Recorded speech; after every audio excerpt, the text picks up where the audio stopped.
നരേന്ദ്രനാഥിന്റെ ബാലസാഹിത്യ കൃതികൾ. പറയിപെറ്റ പന്തിരുകുലം.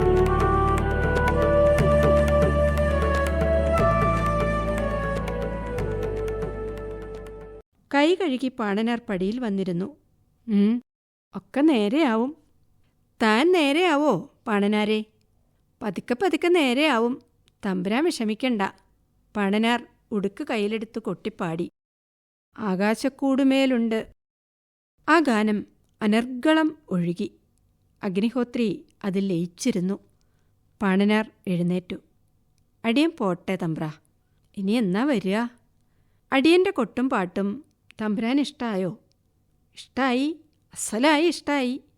എന്നാൽ അടിയൻ ഇനിയും വരും. അഗ്നിഹോത്രി അകത്തുപോയി ഒരു സ്വർണ്ണ നാണയവുമായി തിരിച്ചെത്തി. നാണയം പാണനാരുടെ നേർക്ക് നീട്ടി. വേണ്ട, ഇപ്പൊ വേണ്ട, പിന്നെ വാങ്ങിച്ചോളാം. പാണനാർ ധൃതിയിൽ നടന്നു. അഗ്നിഹോത്രി നോക്കി നിന്നു.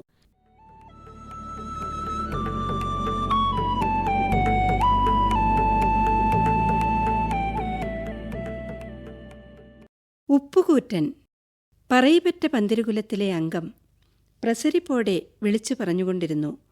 ഉപ്പ് വേണോ, ഉപ്പ്? ഓരോ ഭവനത്തിൻ്റെയും മുന്നിൽ അയാളെത്തി. ആവശ്യക്കാർ അയാളിൽ നിന്നും ഉപ്പ് വാങ്ങിച്ചു. ഉപ്പ് വിറ്റ് ജീവിക്കുകയായിരുന്നു ഉപ്പുകൂറ്റൻ. ഒരു ദിവസം ഉപ്പുകൂറ്റൻ മേളത്തോൾ അഗ്നിഹോത്രിയുടെ ഇല്ലത്തെത്തി. ആരാ? മനസ്സിലായില്ല. അഗ്നിഹോത്രി പറഞ്ഞു. ഉപ്പുകൂറ്റൻ എന്നാണേ ആളുകൾ വിളിക്കുന്നത്. സ്വന്തമായി പേരില്ലേ?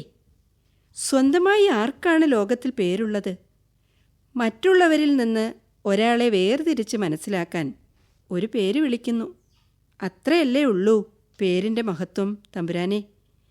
ഞാൻ മേളത്തോൾ അഗ്നിഹോത്രിയാണ്. എൻ്റെ പേരിന് യാതൊരു മഹത്വവുമില്ലേ ഉപ്പുകൂറ്റ? അഗ്നിഹോത്രി ചോദിച്ചു. ഇവിടുന്ന് നല്ലൊരു മനുഷ്യനാണ്. സാധുക്കളെ സ്നേഹിക്കുന്നവനാണ്. ജാതിയുടെയും മതത്തിൻ്റെയും അതിർവരമ്പ് വിട്ട് ചിന്തിക്കുന്നവനാണ്. ഇതിലാണ് മഹത്വം. അല്ലാതെ മേളത്തോൾ അഗ്നിഹോത്രി എന്ന പേരിലെ അക്ഷരങ്ങൾക്ക് എന്ത് വിലയാണുള്ളത്? അഗ്നിഹോത്രി ഉപ്പുകുറ്റനെ സൂക്ഷിച്ചു നോക്കി. എണ്ണമയമില്ലാത്ത പാറിപ്പറക്കുന്ന തലമുടി, കറുത്ത നീണ്ട താടി, നല്ല വെളുത്ത നിറം, മുഷിഞ്ഞുലഞ്ഞ വസ്ത്രം, ഇടത് കൈയിലൊരു സഞ്ചി, വലത് കൈയിൽ ഉപ്പുചാക്ക്, യുവചൈതന്യം ഓളം വെട്ടിയൊഴുകുന്ന മുഖം. ഉപ്പുകുറ്റൻ ഇരിക്കൂ. അയാൾ ഉപ്പുചാക്ക് ഉമ്മറനടയിൽ വച്ചു.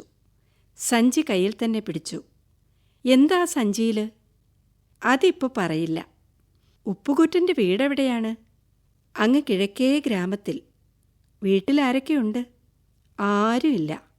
ഒറ്റത്തടി. കല്യാണം കഴിച്ചില്ലേ? ഇല്ല, അതിന് സമയം കിട്ടിയില്ല. ഉപ്പുകൂറ്റൻ പൊട്ടിച്ചിരിച്ചു. അഗ്നിഹോത്രി ശ്രദ്ധിച്ചു. ഈ ചിരി പോലൊരു ചിരി എവിടെയോ വെച്ച് കേട്ടതായി തോന്നുന്നു, കണ്ടതായി തോന്നുന്നു. ഓർത്തു നോക്കി. നാറാണത്ത് ഭ്രാന്തൻ്റെ ചിരി. ഒരു നിമിഷം അത്ഭുതസ്തബ്ധനായി നിന്നു അഗ്നിഹോത്രി. പി നരേന്ദ്രനാഥിന്റെ ബാലസാഹിത്യ കൃതികൾ വായിച്ചത് പ്രീതി.